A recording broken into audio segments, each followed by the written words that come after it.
Hey, this is Ciderhelm, and this is an informal guide to expert Iron Tombs bosses. Iron Tombs is an introductory Tier 1 dungeon and should be among the first places you visit as a new level 50. As with all these guides, I will inform you of which encounters have DPS timers. If they do not have DPS timers, you can stack additional healers or readjust your party as necessary. If you enjoy this guide, please subscribe to the channel. Broodmother Vanaxa is the first encounter in Iron Tombs. 3 times throughout the fight, Vanaxa will break a hatchery in the room and summon an ad to her side. She will always break the one behind her where she is pulled, then the one on the right side of the room as you enter, then the one on the left side. On the second hatchery, she will temporarily cover herself in a toxic aura that will deal some damage to melee players. On the third hatchery, she will cast a large AoE on players in the party. While we don't do this in this video, it may still be possible to have party members with lower health LOS this attack. There are a couple ways to handle this encounter. In this video, we burn her down without focusing on either ads or hatcheries. Your party can also choose to kill the hatcheries before Vanaxa reaches them, or kill the ads as they come up. Regardless of whether you kill the hatcheries, Vanaxa will still move to them and will still use her AoE abilities. This encounter has no DPS timer.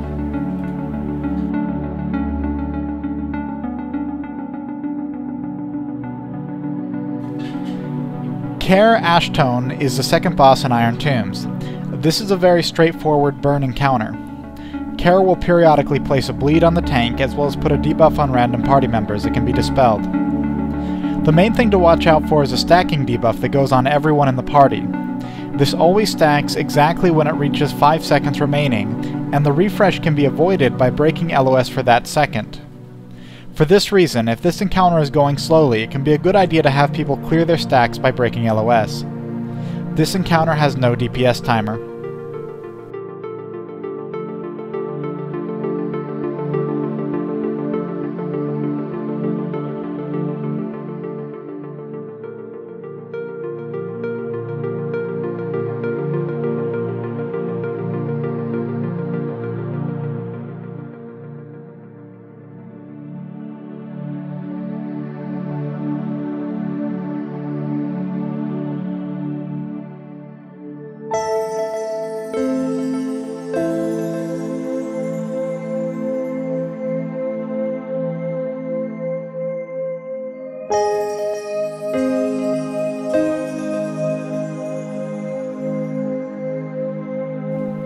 The Three Kings are the third encounter in Iron Tombs.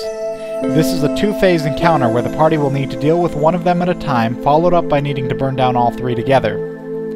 The first king you fight is a melee fighter with a powerful cleave and a slight knockback. The second king you'll fight is a necromancer. This is a relatively trivial caster. The final king you'll fight is a cleric. You'll want to interrupt his healing as often as possible. Once these 3 are dead, they will be resummoned together. Move the fighter and the cleric on top of the caster and pay attention to positioning so melee don't get hit by the cleave.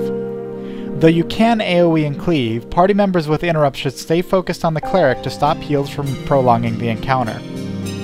This encounter has no DPS timer.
Bone Lord FET Lorne is the fourth encounter in Iron Tombs. This encounter involves using LOS around a pillar, and you can either do it in the room he begins in, or pull him to an outside pillar, where you can have a little more camera room. In either case, the encounter is identical. FET Lorne will occasionally cast 2 spells, which will display warning messages on your screen. Anytime these are cast, everyone in the party, including the tank, should break LOS around the pillar. To be honest, I have no idea what happens if you stay in LOS for these, but I'd bet it's not ideal. You'll move a lot in this encounter, and DPS will suffer depending on the party makeup. However, this encounter doesn't have any DPS timer.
Ragna the Despoiler is the 5th encounter in Iron Tombs.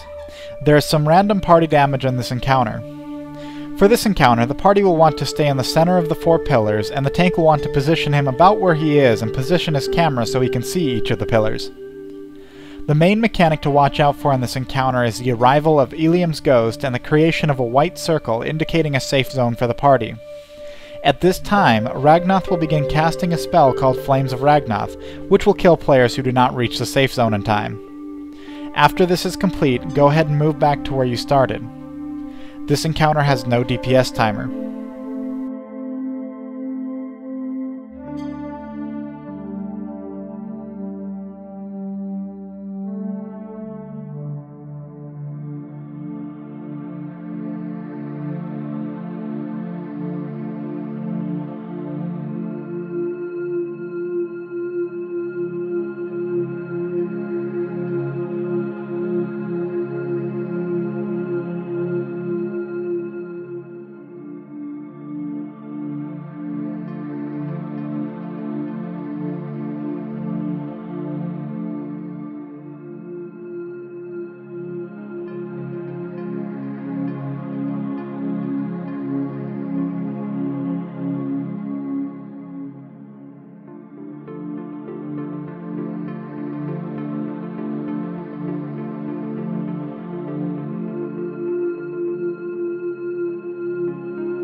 Totek the Ancient is the final encounter in Iron Tombs.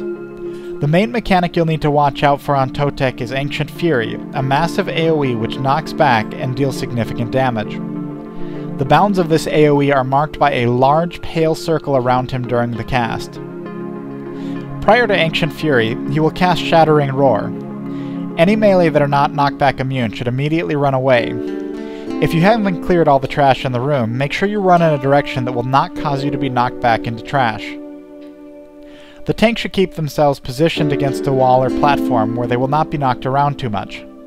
The healer should pay attention throughout the Ancient Fury.